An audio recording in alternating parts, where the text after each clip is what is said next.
여기 외국에서 인정받는 박사가 컨퍼런스에서 발표된 내용을 보고 믿을 수 없다는 표정을 짓고 있는데요. 과연 그녀는 어떤 내용을 듣고 이렇게 놀랐는지 오늘의 사연 시작하겠습니다. 안녕하세요. 저는 태국계 미국인인 클라라 완나스리입니다. 현재는 서울대학교 건축학과 박사과정에서 한국의 건축 기술을 연구하고 있죠. 처음 한국행을 결심했을 때만 해도 이렇게 오래 머물게 될 줄은 몰랐습니다. 한국과의 첫 만남은 우연이었어요. 미국 UCLA 건축학과 석사과정 중 지도교수님의 추천으로 참석한 국제건축 포럼에서 한국의 전통 건축과 현대 건축의 조화로운 발전 과정을 접하게 되었죠. 그날 발표에서 한국의 전통 건축이 자연 환경을 고려한 과학적 설계를 바탕으로 했다는 점이 인상적이었습니다. 특히 한옥의 처마 각도가 계절별 태양 고도와 완벽히 조화를 이루어 여름에는 뜨거운 햇살을 차단하고 겨울에는 따스한 햇볕을 받아들인다는 설명에 큰 충격을 받았어요. 현대 건축에서 이야기하는 패시브 디자인의 원리가 이미 수백 년 전 한국 건축에 녹아 있었다는 사실에 제 관심은 자연스럽게 한국으로 향했습니다. 귀국 후 한국 건축에 대한 자료들을 찾아보면서 점점 더 깊이 빠져들었어요. 전통 한옥의 과학적인 환기 시스템은 제 예상을 뛰어넘는 수준이었습니다. 특히 대청마루 아래 설치된 구들장이 여름철 자연 냉방 장치로 활용되었다는 점이 흥미로웠죠.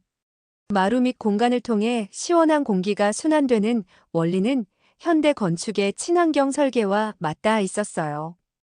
더욱 놀라웠던 것은 조선시대 궁궐의 배수 시스템이었습니다.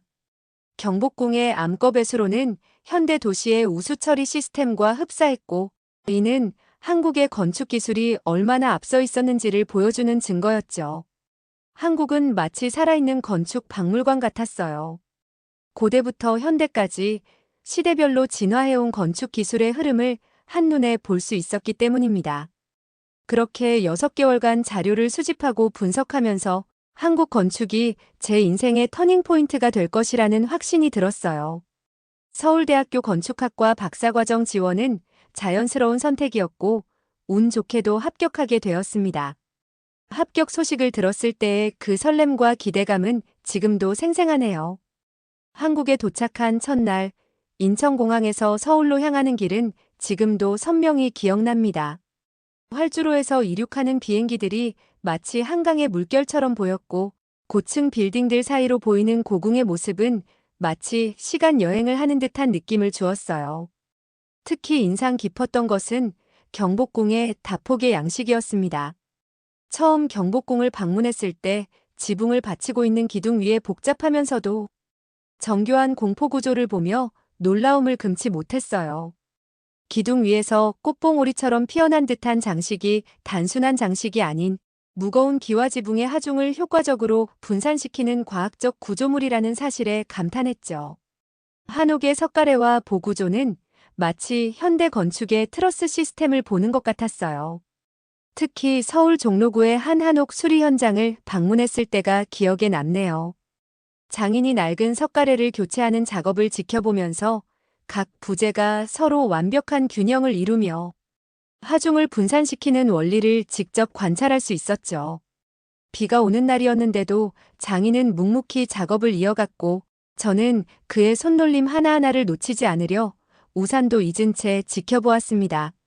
수백 년의 시간을 뛰어넘어 현대 건축 원리와 맞닿아 있는 지혜를 발견하는 순간 제 연구의 방향이 더욱 선명해졌습니다.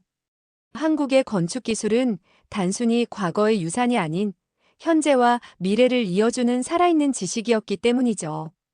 한국에서의 일상은 제게 새로운 발견의 연속이었습니다. 특히 첫 지하철 경험은 잊을 수 없는 해프닝으로 남아있어요. 당시 저는 강남역에서 혼자 지하철을 타려다 곤란한 상황에 처했죠. 복잡한 노선도 앞에서 헤매고 있을 때 한 고등학생으로 보이는 여학생이 다가와 영어로 천천히 목적지까지 가는 법을 설명해 주었습니다. 더 놀라웠던 건 그 뒤였어요. 열차 안에서 자리를 양보받았고 환승역에서 길을 잃었을 때는 건장한 회사원이 자신의 일정이 늦어질 수 있음에도 제가 탈 열차까지 안내해 주었죠. 태국에서는 상상도 할 수 없는 정확한 배차 시간과 깔끔한 역사도 인상적이었지만 그날 만난 사람들의 따뜻한 배려가 서울 지하철의 가장 큰 매력으로 남았습니다. 서울의 대중교통을 처음 경험하던 날 뜻밖의 일이 있었습니다. 미국에서는 늘 교수님들과 카풀을 했던 학회 참석이었는데 한국의 지도 교수님은 지하철이 더 빠르다며 지하철역에서 만나자고 하셨어요. 처음엔 의아했지만 강남 러시아워의 절묘한 지하철 버스 환승 시스템을 경험하며 제 생각이 얼마나 편협했는지 깨달았습니다. 그날 아침 9호선에서 버스로 갈아타는 과정은 마치 완벽한 안무를 보는 것 같았어요. UCLA 시절 버스 한 번 타기 위해 30분씩 기다리던 제게는 신선한 충격이었죠. 교수님은 저를 보며 웃으셨어요. 클라라는 운이 좋네요. 제가 학생일 때는 이런 시스템이 없어서 학회에 지각한 적이 한두 번이 아니었거든요. 특히 밤늦은 귀갓길의 경험은 태국, 미국과는 완전히 달랐습니다. 어느 겨울밤 연구실에서 다음날 있을 중요한 발표 자료를 준비하다가 자정이 넘어서야 귀가길에 올랐는데 갑자기 프린터가 고장났어요. 당황스러운 순간이었죠. 차가운 밤 공기를 맞으며 한산한 거리를 걷고 있을 때 앞에서 양복 차림의 회사원으로 보이는 남성이 걸어오고 있었습니다. 미국이었다면 재빨리 길을 건너 피했을 상황이었고 태국이었다면 아예 혼자 밤길을 나서지도 않았을 거예요. 하지만 서울의 밝은 거리와 군데군데 보이는 편의점의 환한 불빛이 마음을 놓이게 했습니다. 퇴근길로 보이는 그 남성분께 혹시나 하는 마음에 프린트가 가능한 곳을 물었죠. 그는 바쁜 걸음을 멈추고는 자신의 스마트폰으로 근처 24시간 프린트가 가능한 편의점을 검색해 주었습니다. 심지어 그곳까지 가는 길을 알려주며 늦은 시간이니 밝은 대로변으로 가라고 조언까지 해주었어요. UCLA 시절에는 늦은 밤 캠퍼스 주변만 걸어도 등 뒤가 서늘했고 방콕에서는 해지기 전에 모든 일을 마무리하는 게 철칙이었는데 서울의 밤거리는 마치 나처럼 안전하고 편리했습니다. 그날 본 서울의 모습은 도시의 발전이 단순히 건물이나 시설의 현대화가 아닌 시민들의 의식 수준과 도시 전체의 시스템이 함께 발전한 결과라는 걸 보여주었어요. 그리고 가장 인상 깊었던 것은 한국인들의 빨리빨리 문화였습니다. 학과 동료들과 점심을 먹으러 간 김밥 천국에서의 경험이 특히 기억에 남네요. 주문 버튼을 누르자마자 30초도 안 되어 김치찌개가 끓으며 나왔고 옆 테이블에서는 손님이 자리에 앉기도 전에 물과 반찬이 세팅되고 있었죠. 미국의 패스트푸드점에서조차 이런 속도는 상상할 수 없었습니다. 연구실에서 밤늦게까지 논문을 쓰다가 배가 고파 컵라면이라도 먹을까 하고 태블릿으로 주문했던 날도 잊을 수 없어요. 주문 완료 버튼을 누른 지 29분 만에 초인종이 울렸고 문 앞에는 제가 고른 컵라면과 함께 과자, 음료수까지 완벽하게 배달되어 있었습니다. 태국에서는 일주일 걸리던 택배가 한국에서는 하루면 충분했고 UCLA 시절 캠퍼스 주변 가게들은 저녁 9시면 문을 닫았지만 서울에서는 새벽에도 따뜻한 음식을 배달시켜 먹을 수 있었죠. 처음에는 이 빠른 속도에 적응하느라 애를 먹었습니다. 지하철에서 카드를 꺼내는 것이 조금이라도 늦어지면 뒤에서 한숨 소리가 들렸고 편의점 카운터에서 지갑을 찾는 동안 줄은 순식간에 길어졌으니까요. 하지만 시간이 지나면서 이 빨리빨리가 단순한 조급증이 아니라는 것을 이해하게 되었습니다. 연구실 선배가 태블릿으로 식자재를 주문하고 퇴근길에 무인 편의점에서 찾아가는 모습을 보며 이것이 바로 한국의 효율성 추구가 만들어낸 혁신이라는 걸 깨달았어요. 서울에서의 매일은 새로운 배움의 연속이었습니다. 도시의 구석구석에서 발견되는 효율성과 편리함은 분명 우연이 아닌 치밀한 계획과 끊임없는 혁신의 결과였어요. 이런 일상적인 모습들이 제 연구에 새로운 영감을 주었고 한국의 발전 과정을 더 깊이 이해하게 되는 계기가 되었습니다. 서울대 연구실에서 평소와 다름없이 자료를 정리하던 그날 제 휴대폰에 방콕 포스트 알림이 떴습니다. 삼성전자 태국 공장 철수 결정이라는 헤드라인이 화면을 가로질렀죠. 손가락이 떨려 기사를 여는데도 시간이 걸렸습니다. 방콕 교외의 그 거대한 공장은 제게 남다른 의미가 있었습니다. 어린 시절 아버지가 근무하셨던 현지 전자회사가 삼성에 인수되면서 우리 가족의 일상은 완전히 달라졌었죠. 주말이면 자전거를 타고 공장 근처 잔디밭으로 소풍을 갔던 기억이 납니다. 아버지는 점심 도시락을 드시며 삼성의 이야기를 들려주셨는데 한국 기업의 체계적인 교육 시스템과 기술력을 이야기하실 때면 눈빛이 반짝이셨습니다. 태국 전자산업의 미래가 바로 저 푸른 잔디밭 너머에 있다고 믿었던 시절이었죠. 하지만 이제 그 공장이 문을 닫는다는 소식에 마치 어린 시절의 추억까지 무너지는 것만 같았습니다. 연구실 창밖으로는 늦봄의 화창한 하늘이 펼쳐져 있었지만 창가에 비친 제 얼굴은 흐린 날씨처럼 어두웠습니다. 떨리는 손으로 스마트폰 화면을 넘기며 관련 기사들을 하나하나 읽어보았죠. 3개월간의 노사협상 결렬, 지속된 생산 차질로 인한 경쟁력 상실, 동남아 시장 재편 불가피 같은 차가운 헤드라인들이 마치 아버지의 자랑스러웠던 옛 기억을 지우는 것만 같았습니다. 점심시간 구내식당의 붉은 벽돌 창가 자리에서 우연히 만난 한국인 동료 김민수 연구원이 제 창백한 안색을 걱정스러운 눈빛으로 바라보았습니다. 태국 뉴스를 보여주자 그는 잠시 생각에 잠긴 듯 젓가락을 내려놓더니 자신의 고향 구미 이야기를 꺼냈습니다. 구미는 삼성전자의 주력 공장이 있는 도시였죠. 80년대 초반까지만 해도 한국의 제조업 현장은 격렬한 파업과 첨예한 노사 갈등으로 얼룩져 있었다고 합니다. 하지만 정부의 강력한 산업 정책과 기업의 끊임없는 기술, 혁신, 근로자들의 땀방울이 어우러지면서 지금의 놀라운 경쟁력을 갖추게 되었다는 설명이었습니다. 연구실로 돌아와 태국과 한국의 경제 발전 과정을 비교한 자료들을 찾아보았습니다. 1970년대까지만 해도 태국의 GDP가 한국보다 높았다는 충격적인 사실이 수치로 나타났습니다.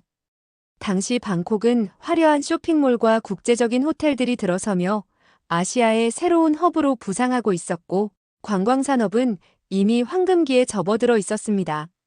반면 한국은 여전히 수출주도 산업화의 고단한 길을 걸으며 노동집약적 제조업에 전력을 다하고 있었죠. 방콕의 화려한 밤거리와 서울의 어두운 공장지대는 너무나 대조적이었고 그때만 해도 모든 경제 지표는 태국의 압도적 우위를 보여주고 있었습니다. 하지만 그 시기 한국은 겉으로 드러나지 않는 곳에서 기술 개발과 산업 구조, 고도화를 위한 치열한 노력을 기울이고 있었다는 사실을 뒤늦게 알게 되었습니다. 하지만 지금은 어떤가요? 제가 살고 있는 서울 곳곳에는 삼성, 현대, LG 같은 세계적 기업들의 최첨단 사옥이 늘어서 있습니다. 반면 태국은 여전히 외국 기업의 생산기지 역할에 머물러 있죠. 태국 공장 철수 소식을 전하는 기사들을 읽으며 두 나라가 걸어온 서로 다른 길이 선명하게 보였습니다. 가끔 연구실 창밖으로 보이는 관악산 능선을 바라보며 생각합니다. 높은 산을 오르는 방법은 여러 가지겠지만 결국 한 걸음 한 걸음 꾸준히 전진하는 것이 가장 확실한 방법이라는 걸 한국은 잘 알고 있었던 것 같아요.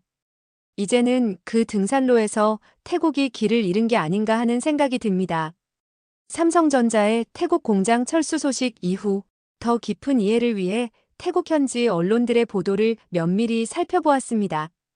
2014년 태국 아유타야 공장의 전자레인지 생산 라인이 말레이시아로 이전된다는 소식이었습니다. 현지 언론들은 이를 태국 제조업의 위기로 보도했고 실제로 여러 글로벌 기업들이 비슷한 고민을 하고 있다는 사실도 알게 되었습니다. 아버지의 지인이었던 전직 글로벌 기업 임원과 연락이 닿으면서 더 구체적인 이야기를 들을 수 있었습니다. 특히 노조 자문위원이었던 위라퐁 사리시라는 인물의 이야기가 인상적이었습니다. 그는 표면적으로는 노동자들의 권익을 위해 일한다고 했지만 실제로는 노사 간의 작은 갈등을 부풀리고 이간질하는데 능했다고 합니다. 위라퐁은 공장 내 사소한 불만들을 모아 SNS에 과장되게 퍼뜨리곤 했습니다. 식당 음식의 질이 떨어졌다거나 휴게실, 에어컨이 고장났다는 일상적인 불편함들을 마치 심각한 노동 탄압인 것처럼 부풀려 올렸죠. 심지어 노사가 대화 테이블에 앉으려 할 때마다 새로운 루머를 만들어내 분위기를 흐리곤 했습니다. 현장에서 찍힌 영상들을 보며 이런 문제점들을 직접 확인할 수 있었습니다. 작은 항해 집회가 어느새 대규모 파업으로 번지고 해결 가능한 문제들이 꼬이고 꼬여 풀기 어려운 갈등으로 발전하는 모습이었죠. 이는 결국 기업들의 신뢰 저하로 이어졌습니다. 반면 한국의 구미 공장 영상은 완전히 다른 현실을 보여주었습니다. 한 영상에서는 노사협의회 장면이 담겨 있었는데 근로자 대표와 경영진이 한 테이블에 앉아 진지하게 의견을 나누는 모습이 인상적이었습니다. 심지어 회의실 벽면에는 지난 3년간의 합의 사항들이 모두 이행 완료되었다는 표시와 함께 정리되어 있었고 새로운 제안 사항들이 체계적으로 관리되고 있었습니다. 특히 기술 교육 현장을 담은 장면은 더욱 놀라웠습니다. 경력 20년의 엔지니어가 신입사원들에게 최신 생산 설비 운용법을 차근차근 설명하는 모습, 직원들이 퇴근 후에도 자발적으로 남아 스터디 그룹을 만들어 공부하는 모습이 담겨 있었습니다. 구내식당에서는 해외 지사 파견을 앞둔 직원들이 현지 음식을 미리 맛보며 적응 훈련을 하는 섬세한 배려도 엿보였습니다. 이런 장면들은 한국 기업의 해외 진출이 단순한 생산 기지 이전이 아닌 기술과 문화의 진정한 교류를 지향한다는 것을 보여주는 증거였습니다. 다행히도 최근 들어 변화의 조짐이 보이고 있습니다. 위라퐁과 같은 선동가들의 영향력이 약화되면서 노사 간의 진정성 있는 대화가 늘어나고 있었습니다. 하만이 태국에 새로운 공장을 착공하는 등 긍정적인 변화도 나타나고 있었고 태국 정부도 외국 기업들을 위한 투자 환경 개선을 약속하며 변화를 모색하고 있었죠. 이러한 현실을 보면서 산업 발전은 단순히 시설이나 자본의 문제가 아니라는 것을 깨달았습니다. 학교 선배가 들려준 80년대 말 구미공단의 이야기가 특히 인상 깊었습니다. 당시 젊은 기술자였던 그의 아버지는 매일 밤늦게까지 현장에서 직원들과 기술 개발에 매진했고 주말이면 직원 가족들과 함께 공장 운동회를 열며 신뢰를 쌓았다고 합니다. 현장 기술자들은 퇴근 후에도 자발적으로 남아 스터디 모임을 가졌고 회사는 이들에게 해외 연수 기회를 제공하며 지원을 아끼지 않았죠. 정부와 기업, 노동자들이 서로 신뢰하고 협력하는 문화를 만드는 것이 더 중요했던 것이죠.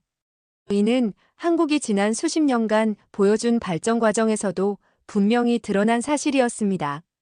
연구실에서 보내는 시간이 길어질수록 한국 건축의 진면목이 더욱 선명하게 보였습니다. 송파구 풍납토성 발굴 현장을 방문했던 날은 특히 기억에 남습니다. 발굴된 유적을 살펴보던 중 한 연구원이 성벽 구조를 설명해 주었는데 그 내용이 놀라웠습니다. 2000년도 더 된 백제시대의 토성이 오늘날까지 형태를 유지할 수 있었던 것은 당시 건축기술의 우수성 때문이었습니다. 특히 성벽 기반층에서 발견된 2.5m 길이의 대형 나무 구조물은 현대 건축에서 사용하는 빔 구조와 놀랍도록 유사했습니다. 오늘날 초고층 빌딩이나 지하철 공사에서 필수적으로 사용되는 이 기술을 백제인들은 이미 1600년 전에 활용하고 있었던 것이죠. 더욱 놀라운 것은 백제인들의 판축 공법이었습니다. 마치 시루떡을 만들듯이 흙을 층층이 다져가며 쌓아 올리는 방식으로 서로 다른 종류의 흙을 교묘하게 섞어 단단한 성벽을 만들어냈습니다. 여기에 나뭇가지나 나뭇잎을 중간중간 넣어 뼈대를 만드는 부엽 공법까지 더해져 비바람에도 무너지지 않는 견고한 구조물을 완성했죠. 발굴 현장에서는 성벽 바닥의 놀라운 구조도 확인할 수 있었습니다. 백제인들은 토성을 쌓기 전에 나무 기둥을 촘촘히 박아 흙을 채워 넣을 여러 축조 공간을 만들었습니다. 이렇게 구간을 나누어 공사를 진행하고 바닥과 둘레에 돌을 깔아 구조를 보강하는 방식은 마치 현대의 구획 공법을 보는 것 같았습니다. 연구를 진행하면서 현대 한국 건축의 뿌리가 이런 고대의 지혜에 있다는 확신이 들었습니다. 이 정도 규모의 토성을 쌓기 위해서는 8톤 트럭 20만 대 분량, 즉 150만 톤 이상의 흙이 필요했을 것이며 연인원 100만 명 이상의 노동력이 투입되었을 것으로 추정됩니다. 이는 당시 백제가 이미 체계적인 건축 기술과 뛰어난 관리 능력을 보유하고 있었다는 증거였죠. 서울 도심의 고층 빌딩들을 바라보며 생각했습니다. 이 현대식 건물들의 기초에는 수천 년을 이어온 한국의 건축 기술이 숨쉬고 있었습니다. 일제강점기와 한국 전쟁을 거치며 많은 것이 파괴되었지만 한국인들의 건축 혼과 기술력은 사라지지 않았습니다. 오히려 그 정신은 현대 건축의 혁신적인 기술로 승화되어 세계를 놀라게 하고 있었죠. 한국의 경제 발전이 우연이 아니었다는 생각이 들었습니다. 지하철 공사 현장에서 마주친 터널 공법, 초고층 빌딩의 내진 설계, 친환경 건축 기술까지 이 모든 것의 근간에는 오랜 세월 축적된 기술력과 장인 정신이 자리 잡고 있었기 때문입니다. 방콕의 화려한 쇼핑몰과 서울의 삼성전자, 사옥을 비교하면서 두 나라의 다른 선택이 만들어낸 결과를 생각해 보았습니다. 1970년대까지만 해도 태국의 1인당 GDP는 한국을 앞섰고 방콕은 아시아의 새로운 경제 중심지로 부상하고 있었습니다. 어릴 적 기억 속에 방콕은 화려했습니다. 수쿰빛 거리의 호화로운 쇼핑몰들, 눈부시게 반짝이는 호텔들, 외국인 관광객들로 북적이는 거리. 태국은 관광산업과 외국 자본에 기대어 빠른 성장을 이뤄냈죠. 반면 같은 시기 한국은 수출 주도형 산업화의 고된 길을 걸었습니다. 구로공단과 울산공단에서는 수많은 노동자들이 자국 기업의 경쟁력 강화를 위해 구슬땀을 흘렸습니다. 서울대 도서관에서 찾은 경제개발 5개년 계획 자료들은 한국의 선택이 얼마나 전략적이었는지를 보여주었습니다. 정부는 장기적인 비전을 가지고 중화공업을 육성했고 기업들은 끊임없는 기술 혁신을 추구했습니다. 노동자들 역시 단순한 임금 인상을 넘어 기술력 향상을 위해 노력했죠. 지난주에는 태국 친구와 영상통화를 했습니다. 그는 방콕 외곽의 한 공장에서 일하고 있었는데 대부분의 설비가 외국 기업의 것이었고 핵심 기술은 모두 본사에서 관리한다고 했습니다. 반면 서울 구로디지털 단지의 한 벤처기업을 방문했을 때 직원들은 자부심을 가지고 자체 개발한 기술을 설명해 주었죠. 방콕의 관광객용 시장에서 흔히 보이는 외국 브랜드 모조품들이 떠올랐습니다. 한때는 그것이 태국의 제조업 경쟁력을 보여주는 것이라 생각했어요. 하지만 지금 서울 코엑스몰의 삼성 매장에서 외국인들이 최신 스마트폰을 사기 위해 줄을 서는 모습을 보며 진정한 경쟁력이 무엇인지 깨닫게 되었습니다. 한강변을 산책하며 본 연구개발단지의 불빛은 한국의 미래를 보여주는 듯 했죠. 수많은 연구원들이 밤늦게까지 새로운 기술 개발에 몰두하고 있었어요.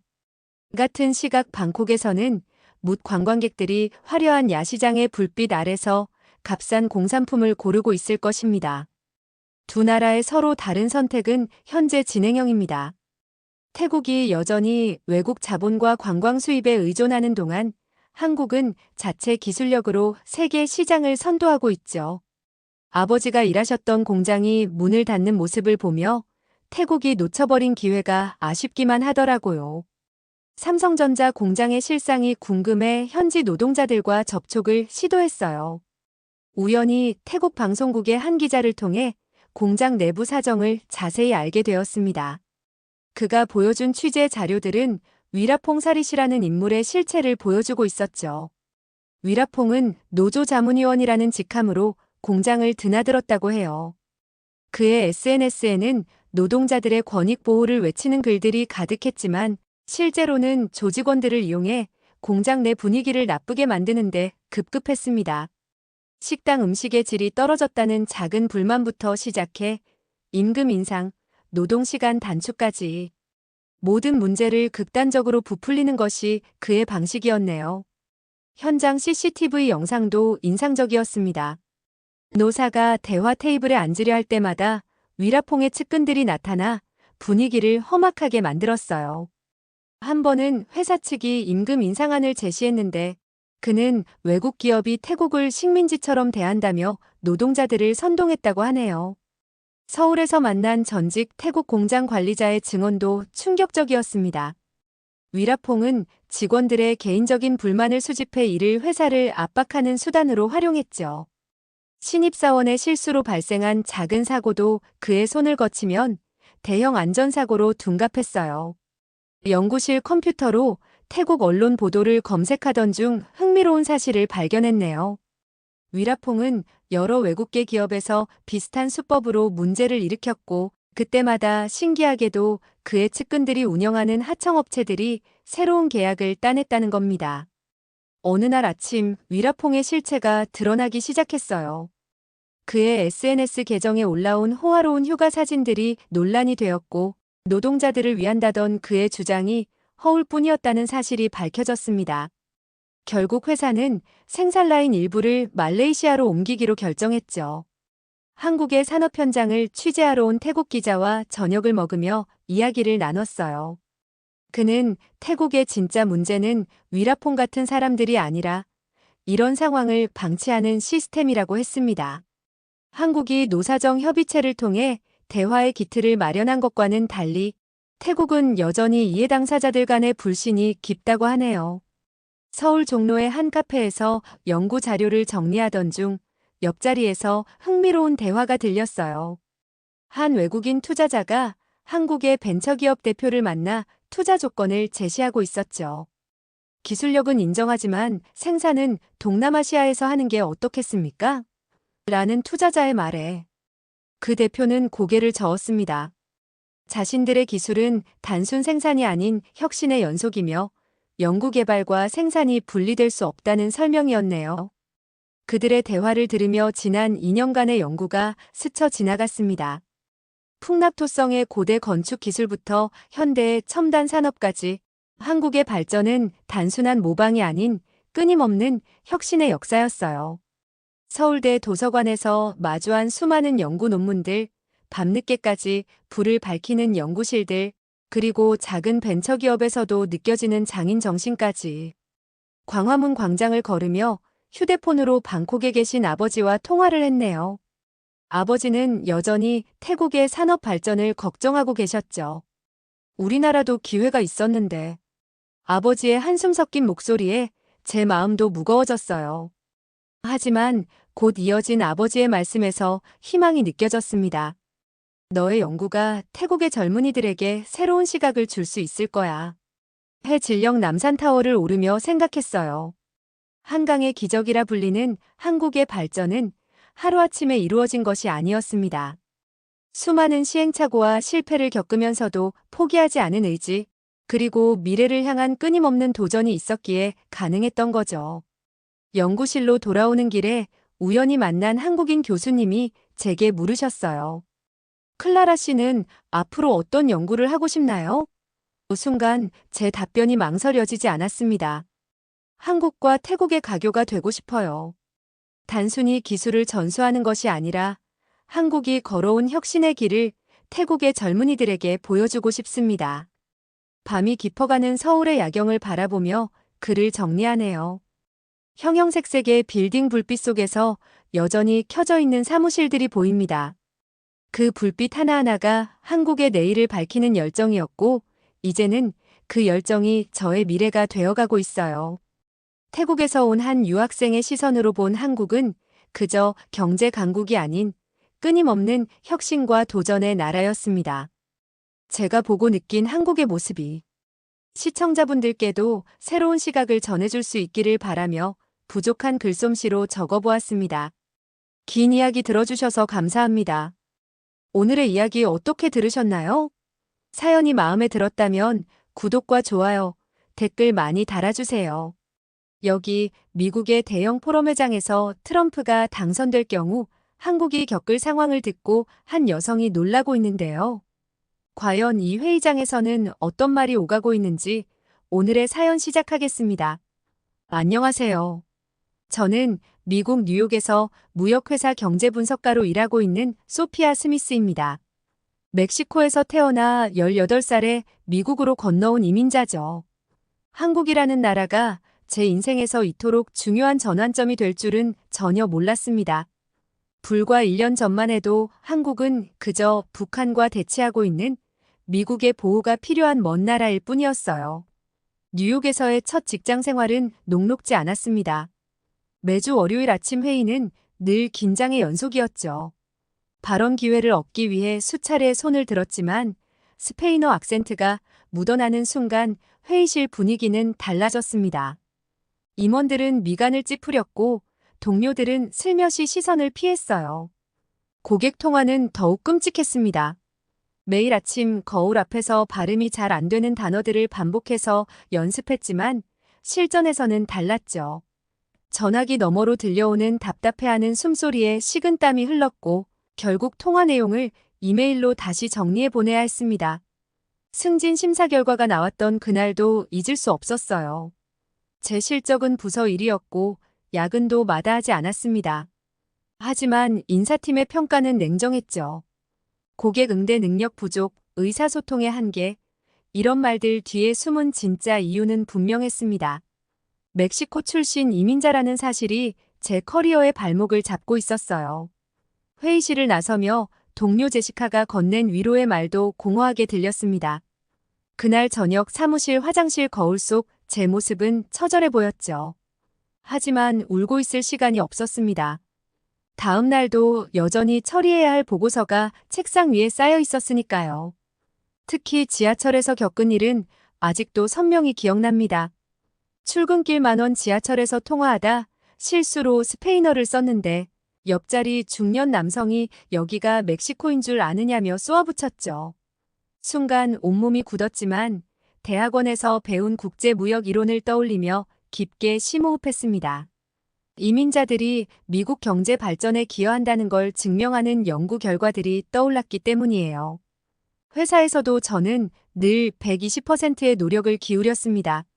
실수하면 역시 이민자라서라는 평가를 들을까 두려웠거든요. 주말까지 반납하며 일했고 전문성을 키우기 위해 경제 분석 자격증도 따냈죠. 하지만 이런 노력에도 불구하고 미국에서의 삶은 늘 불안정했습니다. 그러던 어느 날 회사에서 한국 기업들의 무역 데이터를 분석하는 업무를 맡게 됐어요. 처음엔 단순히 숫자를 정리하는 일이었지만 시간이 지날수록 한국의 놀라운 성장세가 눈에 들어왔습니다. 반도체, 배터리, 조선업에서 세계를 선도하는 기술력이 인상적이었죠. 하지만 그때까지만 해도 한국은 그저 분석 대상인 먼 나라일 뿐이었습니다. 2024년 10월의 쌀쌀한 아침, 뉴욕의 금융가는 이례적으로 무거운 공기에 휩싸여 있었습니다. 트럼프의 지지율이 급상승하면서 무역업계 전반에 긴장감이 감돌았죠. 증권가의 모든 모니터에는 대선 관련 뉴스가 끊임없이 흘러나왔어요. 아침 9시 회사는 긴급 경영 전략 회의를 소집했습니다. 회의실 스크린에는 트럼프의 지지율 상승 그래프와 함께 각종 경제 지표들이 나열되어 있었죠. 임원진들은 한숨과 함께 자료를 넘기며 고개를 절레절레 흔들었어요. 오후 2시 컬럼비아 대학에 웅장한 로우 메모리얼 도서관 강연장으로 향했습니다. 평소라면 한가했을 시간이지만 오늘은 달랐죠. 강연 시작 30분 전부터 줄이 건물 밖까지 이어져 있었어요. 강연장 입구에서는 월스트리트의 분석가들이 서류 가방을 든 채 초조하게 발을 굴렀습니다. 그들 뒤로 경제지 기자들이 노트북을 품에 안은 채 서 있었고 투자회사의 임원들은 휴대폰을 들여다보며 한숨을 내쉬었죠. 로비의 대형 스크린에서는 CNN이 트럼프의 지지율 상승 소식을 전하고 있었어요. 강연장 안으로 들어서자 숨막히는 긴장감이 몰려왔습니다. 400석 규모의 강당은 이미 만석이었고 벽을 따라 서 있는 사람들의 숫자도 늘어갔죠. 앞줄에는 금융계 거물들이 자리 잡았고 그들의 비서진은 태블릿으로 실시간 지표들을 확인하고 있었어요. 청중석에서는 낮은 웅성거림이 끊이지 않았습니다. 누군가는 스마트폰으로 주가를 확인했고 또 다른 이들은 메모장에 급하게 무언가를 적어 내려갔죠. 불안과 긴장이 뒤섞인 눈빛들이 서로를 스쳐 지나갔어요. 브라운 교수는 레이저 포인터로 스크린의 그래프를 가리켰습니다. 강연장의 조명이 어두워지고 스크린에는 미국과 한국의 무역 지표가 선명하게 비춰졌죠. 청중석에서는 연신 펜이 움직이는 소리가 바스락거렸어요. 교수의 분석은 냉정했습니다. 스크린에는 한국의 주요 수출 품목 데이터가 나타났고 반도체 점유율 그래프가 화면을 채웠죠. 그래프 위로 붉은색 경고선이 그어지면서 청중들의 숨소리가 더욱 무거워졌어요. 특히 주한미군 철수 가능성을 언급할 때는 강연장 전체가 얼어붙었습니다. 스크린에는 동북아 안보 지도가 펼쳐졌고 한반도의 지정학적 위치가 붉게 강조되었죠. 교수의 레이저 포인터가 한반도를 가리킬 때마다 청중석에서는 낮은 탄식이 흘러나왔어요. 노트북을 두드리던 기자들의 손가락도 멈췄습니다. 청중석 앞줄에 앉아있던 한국계 투자자들의 표정이 굳어졌고 뒷줄의 경제 분석가들은 서둘러 계산기를 두드리기 시작했죠. 강연장의 공기는 점점 더 무거워졌어요. 강연이 끝나자마자 회사에서 긴급 메시지가 도착했습니다. 미국의 반도체 지원법 정책 변화 가능성에 대비하라는 지시였죠. 책상 위 모니터에는 한국 기업들의 무역 데이터가 여전히 반짝이고 있었어요. 7번가를 지나는 지하철 어라인의 푸른 좌석에 기대 앉았습니다. 강연의 여운이 채 가시지 않은 상태에서 휴대폰을 꺼냈죠. CNN 앱의 알림이 연달아 울렸어요. 화면을 넘길 때마다 한반도 관련 뉴스가 쏟아져 나왔습니다. 북한 신형 ICBM 발사 성공 주장, 한국 증시, 안보 불안의 하락세 같은 헤드라인이 눈에 들어왔죠. 특히 위성사진 속 북한의 미사일 발사대 모습은 위압적이었어요. 맞은편에 앉은 월스트리트 직장인들도 비슷한 뉴스를 보고 있었습니다. 누군가는 고개를 절레절레 흔들었고 또 다른 이는 한숨을 내쉬었죠. 지하철이 어두운 터널을 지날 때마다 휴대폰 화면에 비친 뉴스 헤드라인이 더욱 선명하게 다가왔어요. BBC, 로이터, 블룸버그. 모든 외신이 한반도 정세를 집중 조명했습니다. 스크롤을 내릴수록 불안정, 위기, 도발이라는 단어들이 끊임없이 반복됐죠.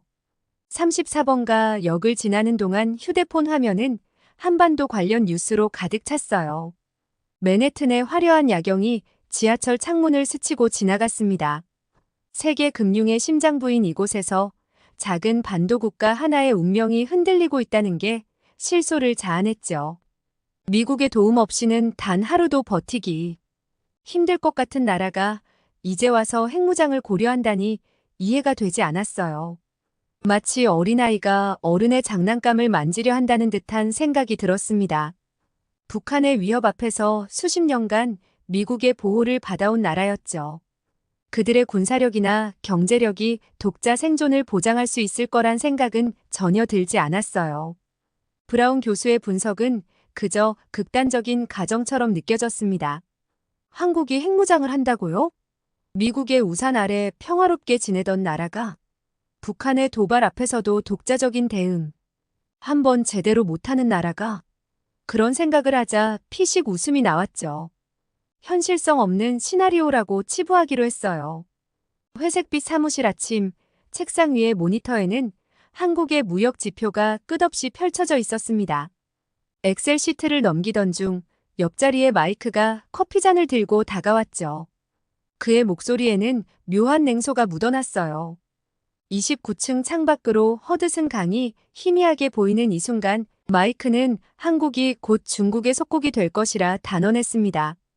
무심코 고개를 끄덕이면서도 가슴 한켠이 묘하게 불편해졌죠. 마치 누군가를 함부로 판단한 것 같은 찜찜함이었어요. 점심시간 구내식당의 대형 스크린에서는 CNBC 뉴스가 흘러나왔습니다. 한국의 국방비 증액 소식을 전하는 화면 속에는 반짝이는 강남의 고층 빌딩과 질서정연한 지하철, 첨단 IT 기기를 든 시민들의 모습이 스쳐 지나갔죠. 샐러드를 집어드는 손이 잠시 멈췄어요. 하지만 이내 고개를 저었습니다. 화려한 도시 풍경 뒤에 숨은 허상일 뿐이라고 생각했죠. 구내식당의 창문으로 보이는 월스트리트의 마천루들이 더욱 견고해 보였어요. 그때까지만 해도 한국은 그저 아시아의 작은 나라, 경제 지표 속 하나의 숫자에 불과했습니다. 조용한 월요일 아침, 새로운 목소리가 사무실을 울렸습니다. 회사에 새로 부임한 한국인 직원이었죠. 그의 완벽한 영어 발음이 의외였어요. 정장 차림의 젊은 아시아 남성이 인사팀장과 함께 서 있었죠. 그의 옥스포드 셔츠 왼쪽 주머니에는 하버드 경영대학원 배지가 달려 있었어요.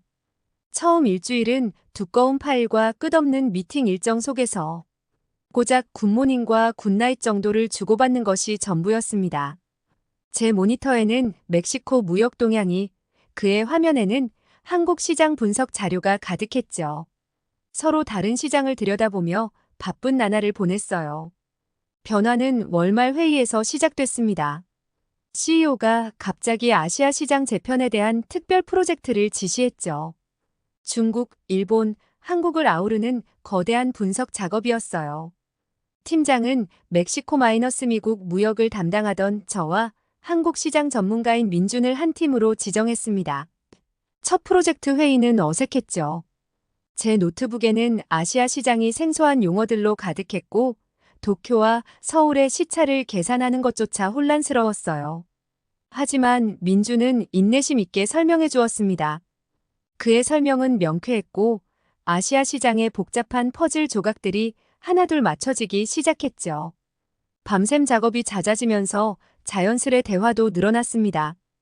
야근 도시락을 나눠 먹으며 때로는 피곤한 눈을 비비며 차트를 들여다보는 시간이 쌓여갔어요. 어느새 우리는 단순한 동료 이상의 신뢰를 쌓아가고 있었죠. 웨스트 4번가의 작은 샌드위치 카페, 노천 테이블에 마주 앉은 우리의 점심시간은 늘 한국 이야기로 시작됐습니다. 그날도 민주는 태블릿을 꺼내들었죠. 화면에는 평택의 거대한 반도체 공장이 펼쳐져 있었어요. 햇살이 비치는 테이블 위로 민준이 보여주는 영상이 흘러갔습니다. 새하얀 방진복을 입은 엔지니어들, 첨단 장비들이 질비한 생산 라인, 세계 최초의 3나노 반도체.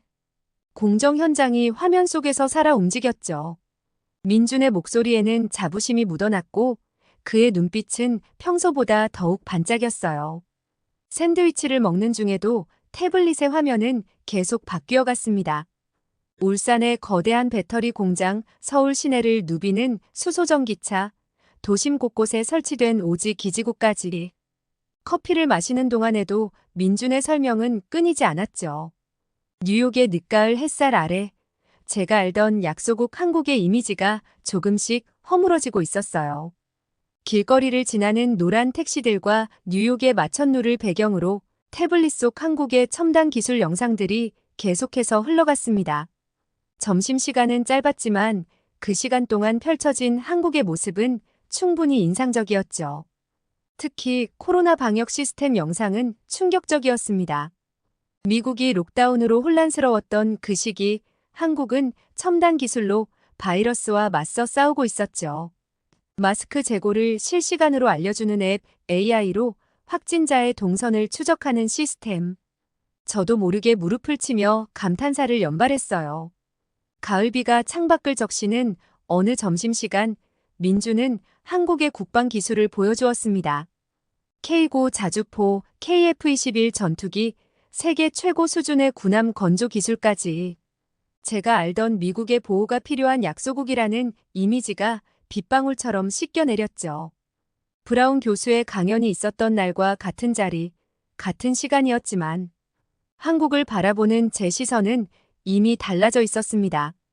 태블릿 속에서 흘러나오는 한국의 모습들은 누군가의 보호가 필요한 나라가 아닌 당당한 기술 강국의 모습이었죠. 창밖으로 흐르는 빗줄기처럼 오랜 편견이 천천히 씻겨내리고 있었어요. 늦은 저녁 사무실의 불빛이 하나 둘 꺼져가는 시간이었습니다. 야근을 마치고 짐을 정리하던 민준이 조용히 입을 열었죠. 민준이 한국 귀국을 결심했다는 소식을 전했습니다. 트럼프의 재선 가능성이 높아지는 상황에서 오히려 한국에서 더 큰 기회를 찾을 수 있다고 판단했다는 거였죠. 그의 말을 듣자 묘한 감정이 밀려왔어요. 마치 내 미래를 보는 것 같은 기분이었습니다. 그의 모니터 화면에는 한국 대기업의 채용 공고가 띄워져 있었어요. 맨해튼의 밤거리가 형형색색으로 빛나는 창가에서 민주는 자신의 결정을 설명했습니다. 그의 책상 위에는 이미 정리된 서류들이 가지런히 놓여 있었고 벽에 걸려있던 하버드 졸업장도 조심스레 떼어내고 있었죠. 잠시 정적이 흘렀습니다. 야근하는 다른 직원들의 키보드 소리만이 희미하게 들려왔어요. 민준의 모니터에 비친 서울 전경이 마치 저를 부르는 것만 같았죠. 삼성, 현대, SK. 한국 대기업들의 로고가 스크린 위에서 반짝였습니다. 제 책상 위에는 트럼프의 지지율 상승을 알리는 뉴스 기사가 펼쳐져 있었어요. 그 옆으로 멕시코계 이민자 차별 사건을 다루는 기사도 보였습니다. 민준의 선택이 갑자기 선명하게 다가왔죠. 월요일 아침 9시 차가운 공기가 감도는 회의실에서 분기별 실적 보고가 시작됐습니다. 제가 준비한 보고서는 완벽했고 예측 모델은 정확도 98%를 기록했죠. 하지만 로버트 웨스트 부장의 눈빛은 이미 차가웠어요. 프레젠테이션이 절정에 달했을 때였습니다. 로버트는 의자를 삐걱거리며 뒤로 젖히더니 마치 기다렸다는 듯 제 발표를 끊었죠. 회의실 공기가 순식간에 얼어붙었어요. 그의 입에서 나온 건 발표 내용과는 전혀 관계없는 말이었습니다. 우리 일자리가 멕시코 이민자들에게 넘어가고 있어. 이게 다 오바마 정부의 실책이야. 회의실 창밖으로는 뉴욕의 쾌청한 하늘이 펼쳐져 있었지만 실내는 겨울보다 차가웠죠. 로버트는 일부러 제 보고서를 덮으며 트럼프의 지지율 뉴스 기사를 화면에 띄웠어요. 임원들은 고개를 떨구었고 동료들의 시선은 책상 위를 맴돌았습니다. 6개월간 야근을 거듭하며 준비한 제 보고서는 그의 소나기에서 구겨졌죠. 로버트의 입가에는 승리자의 미소가 걸려 있었어요. 그는 마치 사냥감을 노리는 맹수처럼 제 반응을 지켜보고 있었습니다. 11년간 쌓아온 제 커리어가 단 한순간에 부서져가는 것을 즐기듯이 말이죠. 다음 날 아침 회의실은 더욱 냉랭했습니다. 로버트는 최고급 이탈리안 수트 차림으로 회의실 중앙에 앉아 마치 제국의 황제처럼 뒤로 기대앉아 있었죠. 민준이 한국 시장 분석 발표를 시작하자 그의 입가에 비웃음이 번졌어요. 민준의 발표는 완벽했습니다. 한국의 반도체 기술이 세계 시장을 선도하고 있다는 분석이었죠. 하지만 로버트는 마우스를 손가락으로 튕기며 지루하다는 듯 하품을 했어요. 그러더니 갑자기 발표 화면을 끄고 트럼프의 연설 동영상을 틀었습니다. 회의실 스크린에는 동맹국 방위비 분담금을 비판하는 트럼프의 모습이 가득 찼습니다.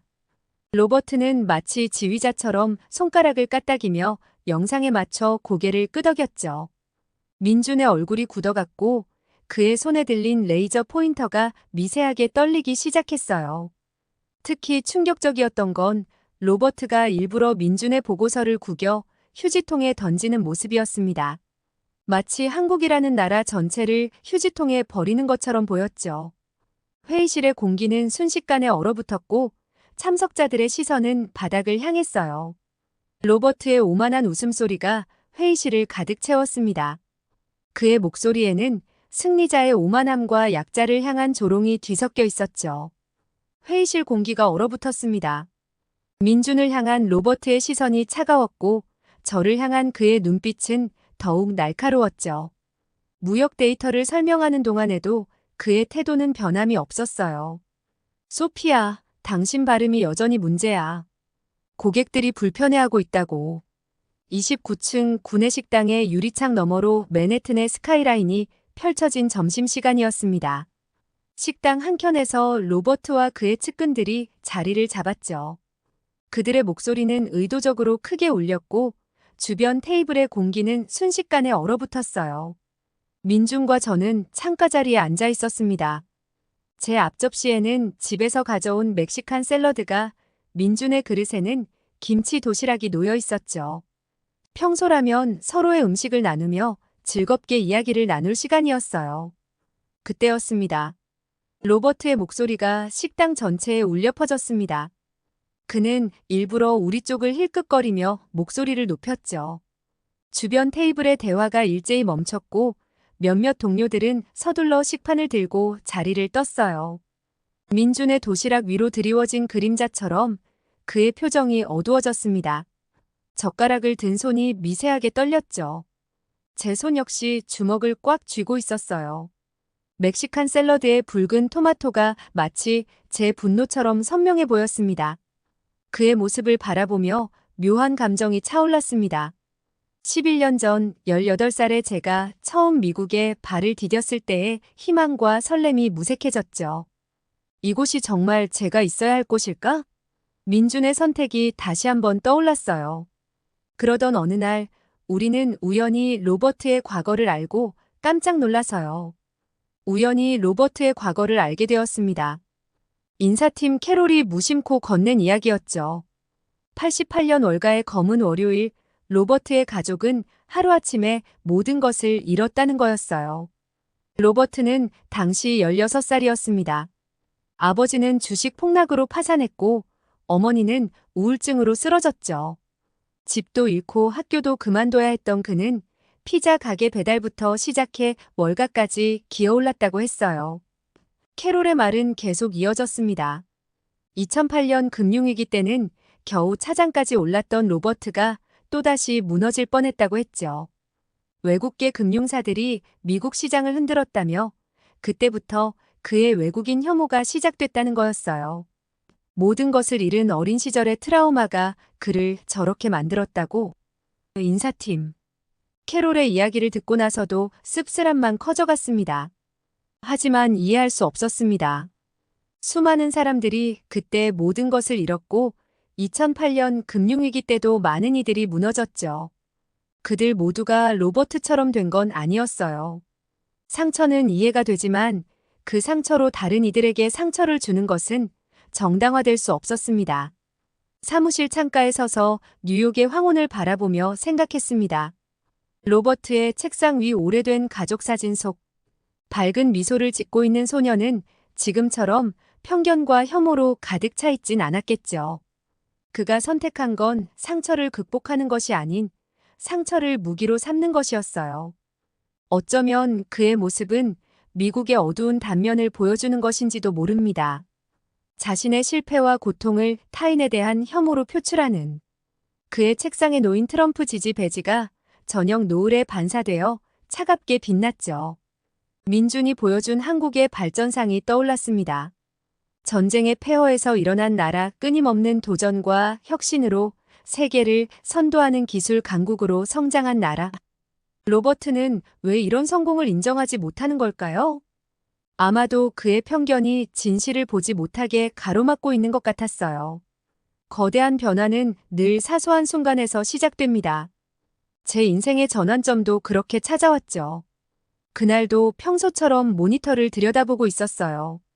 화면 속에는 한국 기업들의 채용 공고가 잇따라 올라오고 있었습니다. 삼성전자의 해외 인재 채용 공고가 가장 먼저 눈에 들어왔습니다. 글로벌 무역 전문가 모집, 마치 절 부르는 것만 같았죠. LG에너지솔루션은 배터리 산업의 미래를 이끌어갈 인재를 찾고 있었고, 현대자동차는 수소차 시대를 함께할 파트너를 모집하고 있었어요. 점심시간 민준의 책상에서 우연히 발견한 한국의 부동산 매거진도 흥미로웠습니다.